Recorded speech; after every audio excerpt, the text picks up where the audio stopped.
তারা হয়তো এই হাদিস জানে না, আল্লাহ পাক ওদের কানের মধ্যে আমার এই হাদিস যেন পৌঁছে দেন, আমিন। নবী সাল্লাল্লাহু আলাইহি ওয়াসাল্লাম বলেছেন, আমি মেরাজের রাতে যখন গিয়েছি তখন এক শ্রেণীর মানুষকে দেখেছি, ওদেরকে শাস্তি দেয়া হচ্ছে।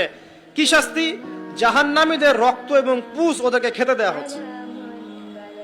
জিবরাইল আলাইহিস সালামকে জিজ্ঞাসা করা হলো যে এরা কারা? তিনি বললেন, এরা আপনার উম্মতের সেই সব ব্যক্তি যারা মাদকদ্রব্য সেবন করত। আল্লাহ রাব্বুল আলামিন তার হাবিবের মাধ্যমে জানিয়েছেন, যখন কোনো মুসলিম মাদক সেবন করে বা কোনো ব্যক্তি মাদক সেবন করে তখন 40 দিন তার নামাজ কবুল হয় না। এরপর যদি সে তওবা করে তাহলে আল্লাহ পাক তার তওবা কবুল করবেন ইনশাআল্লাহ। যদি সে আবারও মাদক খায় তওবা করার পর, আবার 40 দিন তার নামাজ কবুল হবে না। যদি সে আবার তওবা করে আল্লাহ পাক আবার তাকে মাফ করে দিবেন। যদি সে আবারও মাদক খায় আবার 40 দিন তার নামাজ কবুল হবে না। তারপর যদি আবার তওবা করে আবার আল্লাহ তাকে মাফ করে দিবেন।